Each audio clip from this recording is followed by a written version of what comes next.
Hola, soy la Basmati, de nuevo con vosotros. Hoy voy a terminar con la década entre 1990 y 2000.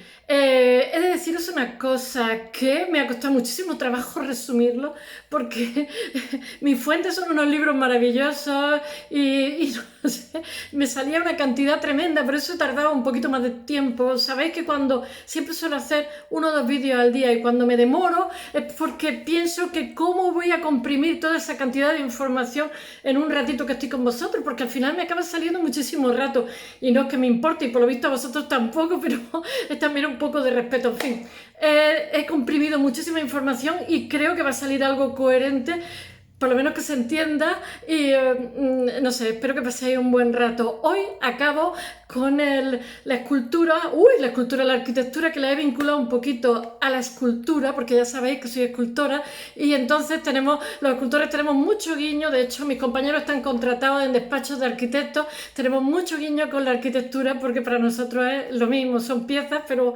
a otra escala, más gigantesca.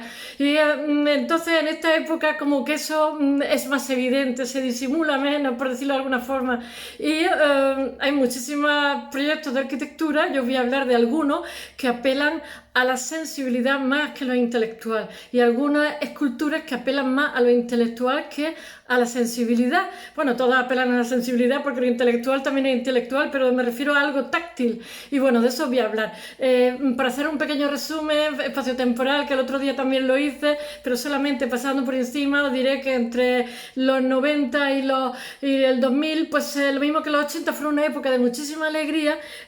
Los 90 es una época de reflexión, donde ya ha habido la reunificación de Alemania, los países del este ya están, no sé cómo decir, todos se han abierto democráticamente, tienen elecciones, etcétera, pero es una etapa que llama a la reflexión, no sé por qué. En los 80 se hicieron muchísimos museos, y los 90 lo que se hace son memorándum, monumentos, y como he contado, muchos proyectos arquitectónicos que tienen muchísimo que ver con la arquitectura y no lo disimulan, y al contrario, hay esculturas que le hacen guiño a la arquitectura, como os contaré de Danny Caravan, que ya hablé de el monumento que tiene en Portbou a Walter Benjamin, ya hablé una vez de él. Voy a hablar de gente que ya he hablado de él, pero estoy haciendo como una especie de conglomerado de lo que es lo que ocurre entre el 90 y el 2000. Solo deciros que espaciotemporalmente tenemos, así por decir algo, pues Inglaterra entrega a Hong Kong, están los tratados de Maastricht, Mitterrand sucede...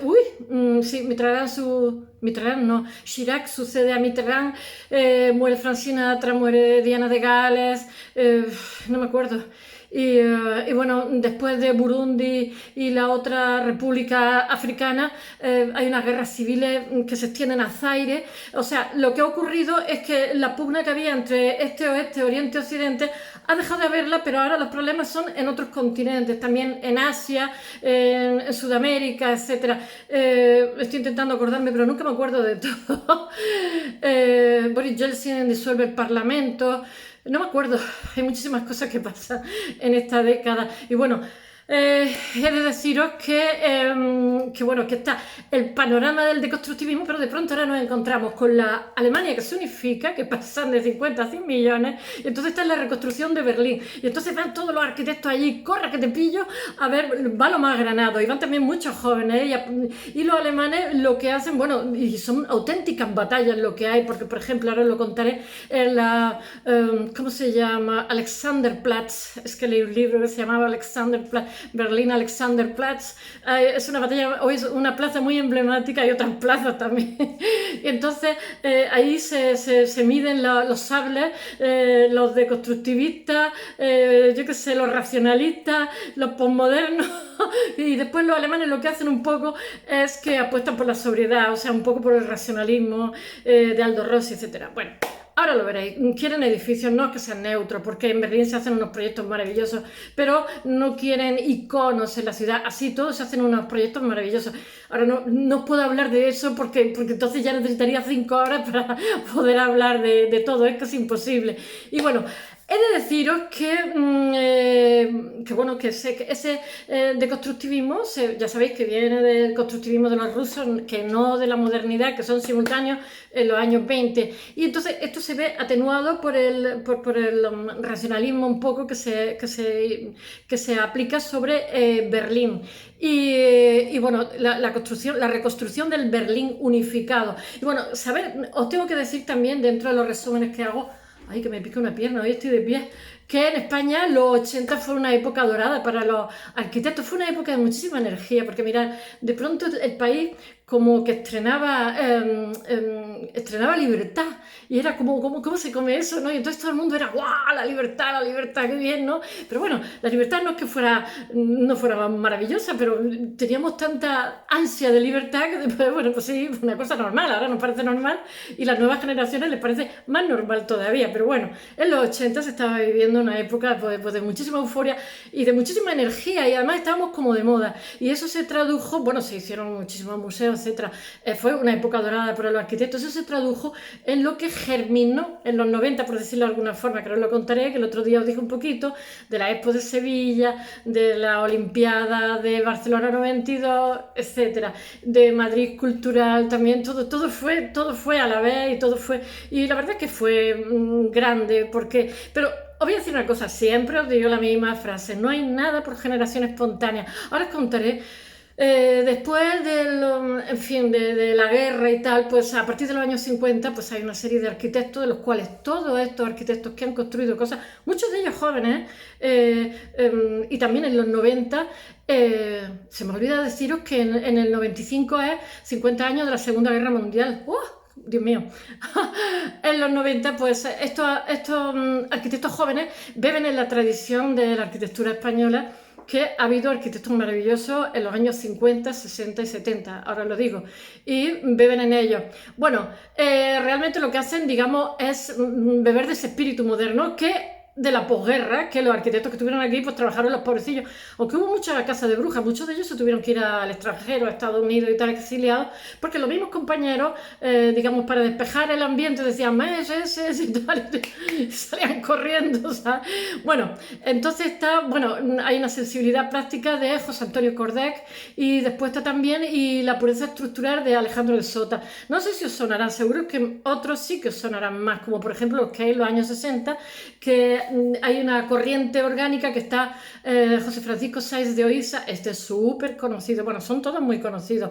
Y después hay un debate cultural en el cual, ¿cómo se llama? En Barcelona está Oriol Bohigas, que después va a ser el que reorganice la ciudad cara a la Olimpiada, y es un arquitecto maravilloso, pero también está Ferran de Alba, que un día os tengo que hablar de él porque es un arquitecto maravilloso, y bueno, que no sé hasta qué punto el gran público conoce a estos arquitectos, pero son casi imprescindibles en la historia de España, porque de ellos beben estas jóvenes generaciones cuando reconstruyen el país o vuelven a construir. Bueno, la idea de Aldo Rossi y de Venturi se quedan plasmadas, aunque no se dice, pero es así, en el Museo de Mérida de nuestro Rafael Moneo, que es la superstar que le dan el Prix, que además mereciéndolo, porque después ahora va a hacer Atocha, remodelación de Atocha, que se tiene unos cuantos años, que queda preciosa. Ahora va a haber una ampliación y no sé si ha sido ya, creo que ahora, pues, porque todo se queda pequeño, las ciudades crecen, nace más gente, etcétera. Bueno,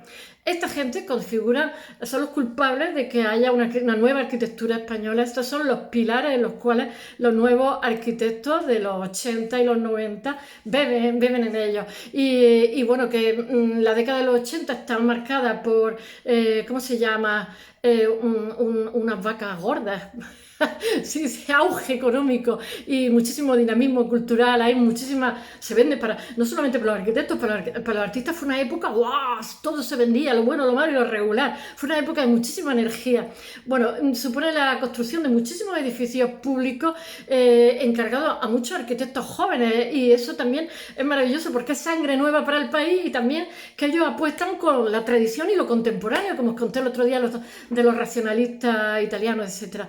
Y y bueno, saben combinar ambas cosas y es maravilloso porque hemos tenido unos precedentes que nos avalan, que aunque los desconozcamos no significa que no hayan existido, bueno, son bastante conocidos. Y en Barcelona es la ciudad de España con mayor regeneración de plazas, placetas, regeneración urbanística, ojo, porque después me decís que se me quedan cosas, pues, y lleváis razón, porque me tengo que aprender tal volumen de cosas que después cuando tengo que decirlas se me queda en la mitad del tintero. Y eso que miro la fecha y tal. En Barcelona no solamente hay una regeneración urbana, sino también una regeneración de la periferia, algo que, en fin, a muchas ciudades del país que son bonitas le haría falta también. Está dirigida, pues como no, con el Oriol Bohigas, que es el que transforma y el que comienza, digamos, a rediseñar por pequeñas plazas y culmina con la ordenación, o sea, reorganización metropolitana de los Juegos Olímpicos del 92, que transforma la ciudad totalmente, la ciudad, Badalona, la ciudad y alrededores que a lo mejor tienen 1 millón de habitantes, las ciudades, bueno. Y Barcelona se abre al mar, es deciros que hay un antes y un después. Yo estuve viviendo 2 años en Barcelona antes de la Olimpiada y cuando tenía que coger un avión para ir a algún sitio alejado, pues siempre tienes la opción, te cuesta lo mismo de ir a Madrid o Barcelona, y como la conozco siempre iba por Barcelona y siempre decía, ay Dios mío, lo que ha cambiado esta ciudad. Y la verdad es que hay un antes y un después. A mí me gusta mucho más ahora, por supuesto, pero me da un poquito de nostalgia la Barcelona anterior, porque aunque era una ciudad muy desarrollada y tal, tenía un punto que te podías ir a cenar a un barecillo de por ahí y comerte 4 racioncillas y por 4, o sea, por no demasiado dinero, o sea, palabra de andaluza, porque además lo llevaban andaluces. Y después la Barcelona después es una Barcelona de diseño, una Barcelona carísima, en fin, supongo que esos sitios seguirán existiendo, que no los conozca no significa, como he dicho con los arquitectos, que sea diferente. Hombre, yo asocio a Barcelona a 18 años, cuando estoy viviendo allí, tengo un recuerdo maravilloso. Vivía en un ático y descubrí que había muchísimos áticos con árboles. Yo digo, ay Dios mío, qué preciosidad. Descubrí un mundo totalmente diferente. Y cuando he ido después, pues evidentemente era más mayor y la tenía mitificada y bueno, he visto una ciudad distinta, pero siempre mejor, ¿eh? Siempre mejor. Aparte que Barcelona, como tiene mar, no me pierdo. En Madrid me meto por la M30 y puedo salir yo qué sé, por Cuenca o por Galicia, yo qué sé, por cualquier sitio menos por donde tengo que salir y todo el mundo me pita. ¡Ah! Madrid es bonito también, pero no tiene mar y no sé dónde sitio al norte o al sur. No me hagáis caso. Bueno, íbamos por la Villa Olímpica y la reorganización de Barcelona. He de deciros también que aquí tiene el talento el Oriol Bohigas, bueno, el talento él y el resto, ¿no?, de traer a arquitectos foráneos como Norman Foster, Isozaki, Aldo Rossi, para que cada uno pone su granito de arena, pero de los grandes. Bueno, destacan el Palacio de los Deportes de Badalona, que es una maravilla que pasa a la historia de la arquitectura, que se hace entre el 87 y el 91, que está hecho por Esteve Bonel y Francesc Rius. Y bueno, como no, nuestro Enric Miralles y su primera mujer, que era también arquitecta, bueno, la segunda también era arquitecta, que era, no me acuerdo, una italiana que hace muchas cosas en Nepal, y que hace las instalaciones de tiro con arco, eso en Barcelona, pero después hace un cementerio en Igualada en esta misma época, que es una pasada de bonita. Yo no sabía que los arquitectos se dedicaban a hacer cementerios, lo estoy descubriendo últimamente. Aldo Rossi también lo hacía. Bueno, después os tengo que hablar de la Expo de Sevilla. ¿Quién no ha visto la Expo de Sevilla? La verdad es que era muy irregular, había bueno, malo y regular. A mí me encantó el ambiente que había y iban todos los colegios, mis hijas fueron con sus colegios, pero me pareció maravillosa. Fuimos de una vez, mi madre, todo el mundo fue, aquello era un gentío que para qué. Bueno, en Sevilla hace la estación de Santa Justa, que son de Antonio Ortiz y Antonio Cruz, creo, y que es como un edificio público que pretende como ordenar también, ¿cómo se dice?, lo periférico. O sea, ya estamos entrando en una arquitectura más ambiciosa, por decirlo de alguna forma. Madrid, no hay que olvidar que es la capital de Europa en el 92 y que se hace la estación de Atocha, que se hace entre el 84 y el 92. Qué bonita, como si fuera una selva, la hace Moneo, ya sabéis. Y bueno, y creo que o la van a ampliar o se ha ampliado, no me acuerdo. Sabéis que esta es mi habitación de trabajo. Bueno, ¿cómo se llama? Muchos arquitectos ubicados en estas ciudades diseñan edificios, pero no exactamente ni para Sevilla ni para Barcelona. En esta misma época, entre los 90 y los 2000, como otro arquitecto que voy a nombrar, que hace el Palacio de Congresos de Salamanca, que es una preciosidad, que se llama Juan Navarro Valdeberg o algo así, no sé cómo se llama el apellido, que muchas veces le gusta pintar, ¿eh? Yo he leído el artículo suyo en El País. Bueno, mientras Europa se debate entre la vanguardia y la experimentación y el retorno a la disciplina. Ya sabéis que los europeos en ese sentido, bueno, ahora ya veréis como Renkulhas, que lo amo, crea como una especie de puente entre América y Europa.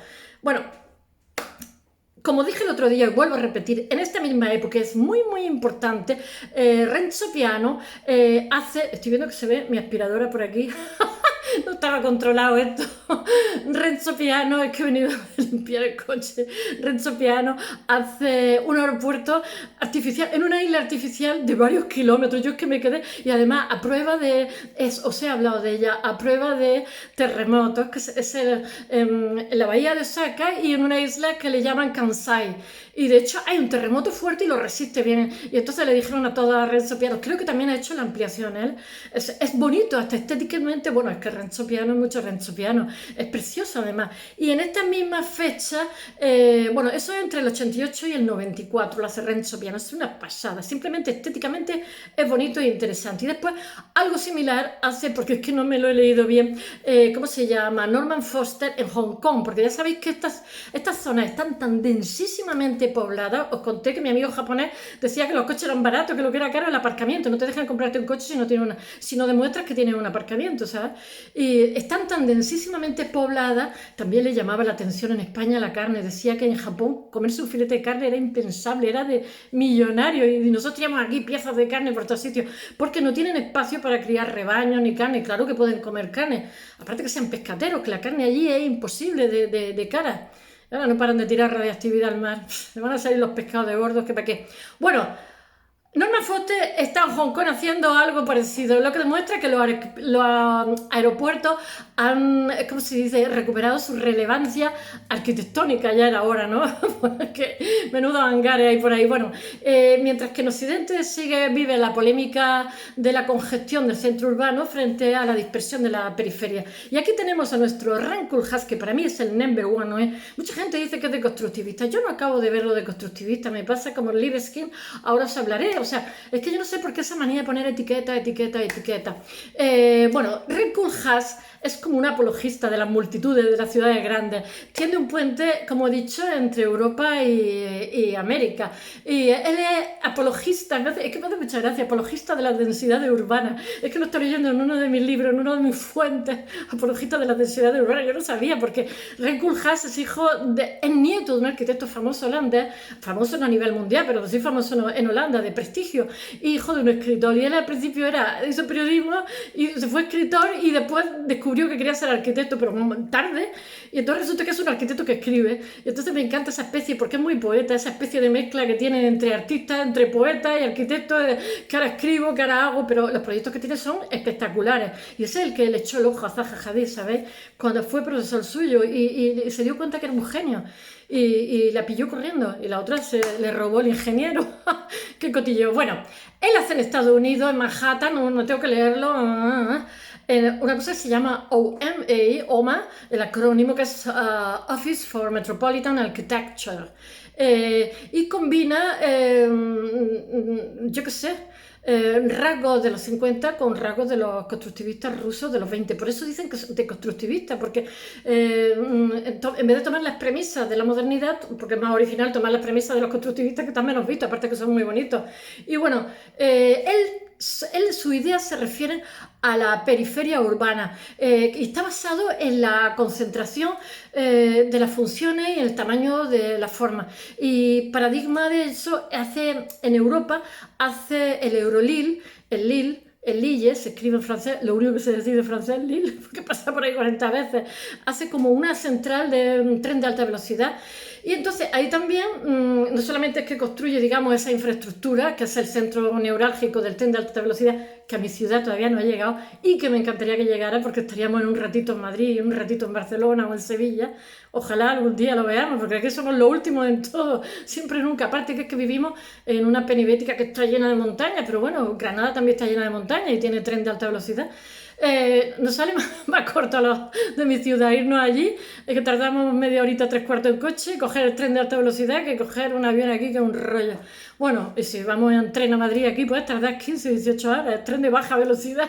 Bueno, ahora hay caso los chistes. Bueno, Renkulhas crea en Lille un centro neurálgico, como si dijéramos la central de los trenes de alta velocidad. Y tras ganar este concurso urbanístico en el 88, se queda también, consigue el Congreso, construye el Congreso entre 1990 y 1994, porque estamos en esa década, que es una especie de gigantesco óvalo que está dividido en tres trozos, o sea, en tres partes, un óvalo, como si fuera un huevo, en tres partes que tiene materiales distintos y se puede ver perfectamente cuál es cuál, porque lo ha hecho con materiales distintos. O sea, una misma cosa con tres materiales distintos, en los cuales está un auditorio de música, un palacio de congresos y una zona de exposiciones.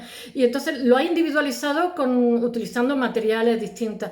Bueno, he de deciros también que destaca en esta década de 1990-2000, es uno de los proyectos faraónicos de Mitterrand, que a mí me parece precioso, todos los proyectos faraónicos que ha tenido, pero uno de ellos es que es la Biblioteca de Francia, Biblioteca Nacional Francesa, que no sé si la habéis visto, que son como unos libros abiertos, son como unos edificios que están como, ay, no sé cómo ponerlo con la cámara, como si fuera un libro abierto, pero son varios, son muy bonitos, son espectaculares. Y eso está hecho entre el 89 y el 95 por Dominique Perrol. Ese también sé decirlo en francés, los hermanos Perrol, eso es lo que escribía un cuento. Bueno, y son bloques acristalados como inmensos libros abiertos y son preciosos. Después hay ay, ¿cómo se dice? Un teórico italiano que se llama Vittorio, tengo que leerlo que no me lo sé, Vittorio Magnano Lampurdani, que dice que por favor, ¿por qué no volvemos a los edificios neutros? Eso lo tienen muy en cuenta, eso lo tienen muy en cuenta. Él dice que la apuesta por una construcción tradicional de austeridad de la arquitectura. Ya sabéis que los italianos son muy racionalistas con la arquitectura, son maravillosos. Bueno, sí, hay también posmodernos, bueno, pero tiene una arquitectura increíble. Bueno, en el extremo opuesto está Daniel Libeskind, del quien os hablaré ahora en unos minutos, que os he hablado del Jüdischen Museum, el Museo Judío de Berlín, que es una pasada de bonito. Este era como Zaha Hadid, este es un chico como muy, muy original, pero todos los proyectos que son tan locos que nadie se lo hace, pero aquí sí que se lo hicieron. En América no aprobaron sus proyectos y ha pasado la historia, es excepcional. Y además pasa el tiempo por ahí y sigue siendo bonito, sigue siendo arrebatador. Él dice que hizo un homenaje al vacío. Para él es judío. Un homenaje al Holocausto. Y el museo es una preciosidad. Simplemente la instalación que hay con zapatos viejos, hay como una montaña de zapatos viejos, que es donde los que iban a ser muertos en las duchas se tenían que desnudar y tiraban los zapatos de niños, zapatos de ancianos, en una esquina, y es una preciosidad, o sea, conmueve y se recomienda. Tiene también otra instalación fuera. Y él dice que lo que dice este señor italiano, este teórico italiano, es autoritario, porque es como una postura como que le roba la libertad a cada arquitecto, la libertad de hacer lo que quieran. Yo estoy de acuerdo, que es un intento de encorsetar la libertad individual, y estoy totalmente de acuerdo. Bueno, y aquí se baten los sables cuando hay que hacer se enfrentan los arquitectos de diferentes, porque resulta que Alemania tiene capacidad adquisitiva y estamos entre los 90 y el 2000 en la reconstrucción de este Berlín maravilloso, que bueno, que ahora es toda una ciudad para todos los ciudadanos, ¿no? Y entonces tiene capacidad adquisitiva, y entonces ahí que van todos los arquitectos y la idea se baten en duelo, como he dicho antes, la Berlin Alexanderplatz, que se construye en 1993, que es una plaza muy, muy emblemática, y ahí yo qué sé, están deconstructivistas, bueno, y al final lo que se hace es como una arquitectura neutra que la hace Hans Kohlhoff, tengo que mirar los nombres alemanes porque son dificilillos. Bueno, ahora tenemos a nuestro Daniel Libeskind, que es uno de los artistas más comprometidos, como he dicho, porque todos los proyectos que hace no le permiten, como Zaha Hadid, porque es muy cañero, pero os aseguro que es excepcional. Lo que hizo en el Museo Judío de Berlín, o sea, es bonito, pero de arriba abajo. Bonito, además, es como algo que conmueve, o sea, no te quedas indiferente, no ves un museo, vas viendo piezas y tal. Y yo qué sé, su obra provoca muchísima polémica, que eso es muy interesante en arte, porque, como dice la Caballé, más vale la alabanza a la crítica antes que el tedio. Bueno, lo de ser indiferente para el arte es lo peor que te puede pasar. Y bueno, y en realidad sus proyectos se aprueban más en Europa que en América. En América nos gusta porque lo ven como muy loco. A mí todos los proyectos que he visto de él me gustan muchísimo. En América hace cosas también. Es quizá... Hay arquitectos que dicen que es deconstructivista, hay otros que dicen que no es deconstructivista. Yo no la veo. Lo único que puedo ver de deconstructivista es que no se basa en la modernidad para hacer su edificio. Posiblemente sus premisas son constructivistas, pero no es un edificio constructivo. Es que el constructivismo va por otro lado, no sé cómo... es un edificio que conmueve, de verdad es precioso, un edificio que da ganas un poquito de llorar, ¿eh? Y entonces se llama Jüdisches Museum, que se inaugura con muchísima polémica. Ya sabéis que a los judíos berlineses los atropellaron. Eran gente, era una comunidad grande con capacidad adquisitiva, y entonces cuando estuve hablando del arquitecto de Hitler, bueno, no les tembló para construir el Reichstag y después la ciudad que querían hacer, Germania, sacarlos de sus casas, llevarlos a los centros de, ¿cómo se llama?, Dachau, a todo esto... y matarlos, o sea, miles y miles y miles de personas. Y entonces, claro, aquí es lo que no se dan cuenta también aquí en España, que es que hace falta restablecer moralmente el daño que se le hizo a estas personas. Fueron privadas de su honor en su momento, y es devolverle el honor de los que fueron privados. Y me parece muy bonito, parece que ellos lo han entendido mejor que nosotros. Bueno, es el primer proyecto que va a hacer Daniel Libeskind, después de llevar años presentando proyectos y proyectos en todos sitios. Y es muy intelectual, ¿eh? Es más una escultura que casi un proyecto arquitectónico, que para mí son lo mismo. Y yo, no sé, en él no hay posmodernidad. Y lo único que trata de reflejar él es la historia de la comunidad judía. Así lo dice y así lo veo yo también. Y bueno, él dice que él lo que trata de hablar es del vacío, porque piensa en los judíos de Berlín, los atropellos, la noche, los cristales rotos, bueno, y yo qué sé, lo que dio lugar al Holocausto, ya lo sabéis. Bueno, eso me parece fácil, pero eso transportarlo a un proyecto no os creáis, porque hace, ahora lo contaré, una estrella de David rota, y cada punta de la estrella señala en la estructura del plano, por decirlo de alguna forma, la orientación del museo está señalando cada barrio que fue espachurrado, por decirlo de alguna forma, ¿no? Mutilado. Y bueno, y que entonces, pues para el visitante que llega allí y no sabe de qué va, pues le resulta muy extraño que hay como una entrante y una salida, que realmente él fuerza en ese proyecto determinadas ángulos que no son rectos en las pareditas, porque está indicando esa estrella de David rota donde se destrozaron todas esas vidas humanas, bueno, de esos judíos berlineses. Y bueno, que es una arquitectura escultórica totalmente de arriba abajo, ¿eh? Además, incluso la entrada de luz, los ventanucos que tiene, es una preciosidad.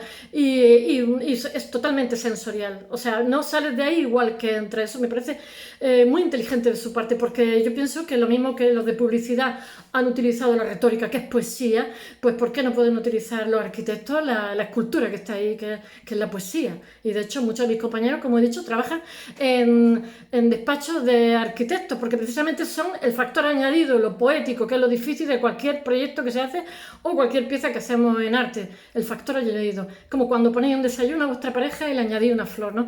Ese es el factor añadido, lo poético. Y eso es lo que hay que añadir siempre a la vida, un poquito de poesía.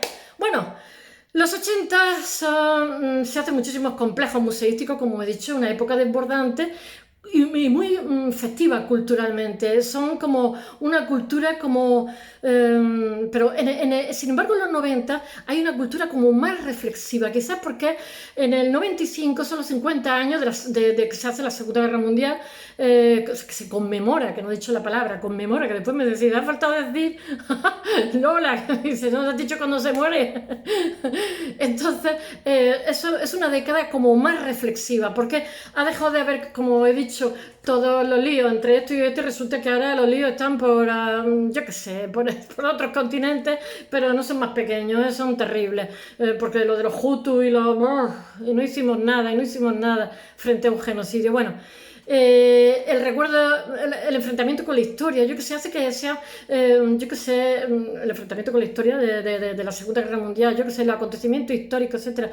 Entonces hace que esta década que estoy hablando sea muy dada a la reflexión, a los monumentos, a las exposiciones, a los lugares conmemorativos. Y aquí están los arquitectos para hacerlos a mandar, que tenemos que sacar adelante un taller, bueno, el aniversario de la Segunda Guerra Mundial, que deja huellas claras, como he dicho, y entonces muchas de las constructuras, de la, ¿cómo se dice?, arquitectura de entonces, pues es muy mucha de la arquitectura de entonces es muy escultórica. Entonces, como he contado de Daniel Libeskind, que realmente hace el Museo Judío, y también con Dani Caravan, que hace en Portbou, ya sabéis que os hablé una vez, el homenaje al suicidio de Walter Benjamin, que se suicida en Portbou, y es que es un monumento, Walter Benjamin, mirar, el monumento, os lo he contado alguna vez, pero lo vuelvo a contar. Si vais a Portbou, no dejéis de verlo. Es bonito, es muy sobrio, ¿eh? Es unas escaleras que bajan del cementerio, que están herrumbrosas en 2,5 metros, con, no sé si acero corte, no sé, algo así. Es como hierro oxidado. O sea, ahora un escultor, lo mismo que antes, Libeskind está utilizando la arquitectura como escultura, ahora un escultor está utilizando la arquitectura como escultura también, o sea, es al contrario, la escultura como arquitectura, perdón, lo he dicho al revés.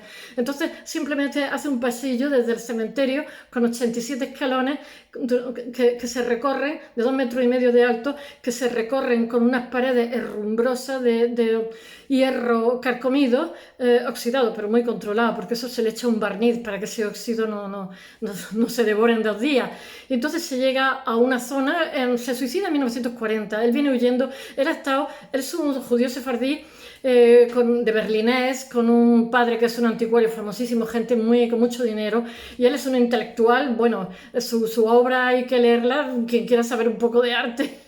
De lo que pasa hoy día. Y bueno, este señor está trabajando en Francia, pero claro, cuando llega a la Francia Vichy, pues en un momento determinado porque ya están deportando a los judíos, entonces huye hacia España y llega a Portbou, y el monumento, lo que pasa es que cuando bajas esos 87 escalones llega como un lugar donde hay un precipicio, y lo que te está diciendo Dani Caravan, que lo conocí en Valencia y me encantó, estaba preparando una exposición en el Iván, es un señor viejísimo, pero con una vitalidad, dijo, porque en Valencia le dijeron a los del Iván, mira, le vamos a hacer una exposición conmemorativa de toda su obra. Dijo, pero vamos a ver, que estoy yo muerto o qué. Y dijo, ¿qué queréis que haga? Yo hago una exposición. Hizo una exposición y la montó él. No le gusta que lo monten, ¿eh? Viejo, pero una vitalidad, nos encantó. Cogió un patio de naranjo, quitaron los cristales blindados, mitad patio de naranjo, o sea, mitad de naranjo. Hizo una locura. Habló también de la paz entre los palestinos y los judíos. Hizo un olivo invertido hacia abajo, que es como en el tarot, que tiene todos esos significados hebraico, porque el tarot tiene mucho guiño a todo esto. En fin, su obra fue maravillosa, y conocerlo me encantó. Los arquitectos le han copiado mucho, le han copiado muchísimo a este señor. A mí no me importa, y él dice que tampoco le importa, pero hay alguien excepcional. Bueno, que no le gusta Cosme Barrañano. Espero que no me veas, Cosme. Fue profesor mío, catedrático de arte. Bueno, lo que se está hablando ahora mismo del régimen de terror del nacionalsocialismo, entre el 33 y el 45. Entonces, este se suicida. Cuando llega ya por Portbou, ve que ya no tiene salida, que escape donde escape, va a estar toda la vida huyendo, bueno, y se mata. Y además de eso tiene una maleta, que siempre dice la maleta de Dani Caravan, que nunca apareció, llevaba muchísimos documentos muy interesantes. Seguramente se suicidaba tanta gente en esta época, y por otro lado mataban, porque muchos de los que le hacían cruzar ¿cómo se dice?, la frontera desde Francia a España, estos judíos los mataban y les robaban, porque eran toda gente muy pudiente, en fin. de eso no, prefiero no saber. Bueno, Dani Caravan lo que hace es revestir todo este acontecimiento de una imagen sensible, le rinde homenaje. Es bonito, ¿eh? Es bonito. Y tampoco te deja indiferente. Es todo simplicidad. Y son paredes de 2,35 de altura y recubierto yo creo que de acero corte, ¿eh? No lo sé.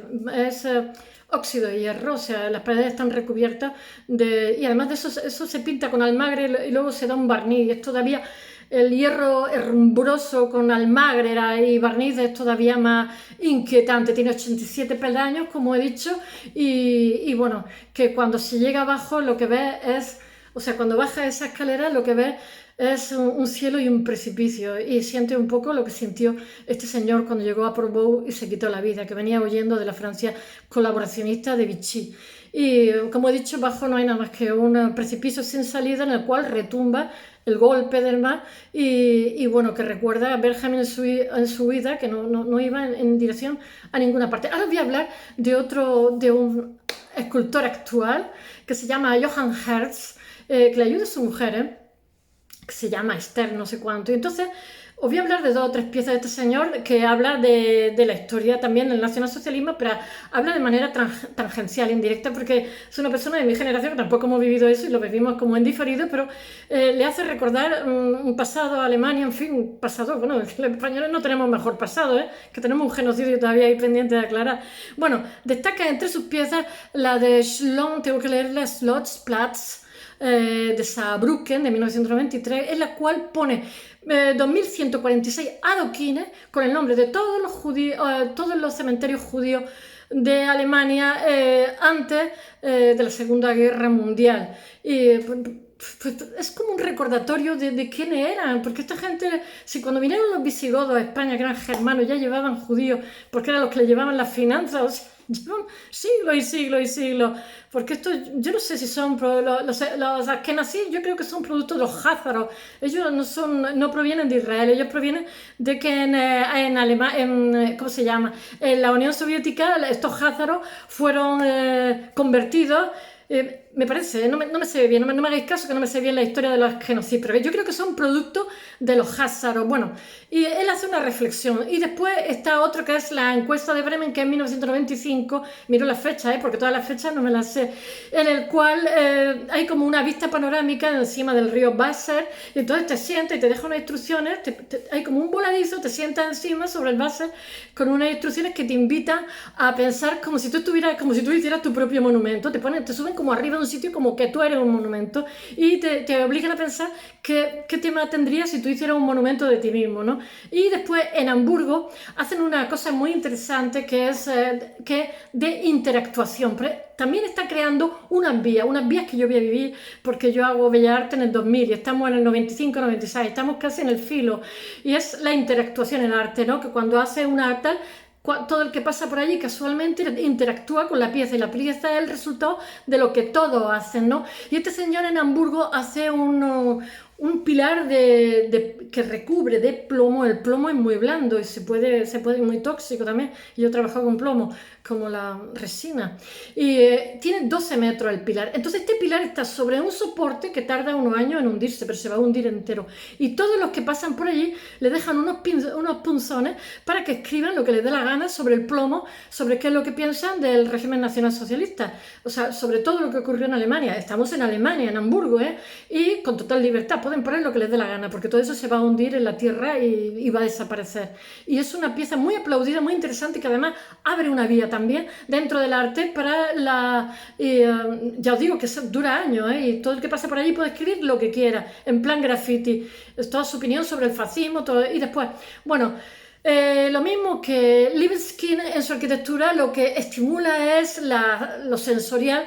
Caravan y Hertz lo que estimulan invita a analizar intelectualmente, justo al contrario de lo que se ha utilizado las piezas, como he dicho antes, y son ambas formas de interpretar acontecimientos históricos suponen vías que se abren, vías por donde otros transcurren.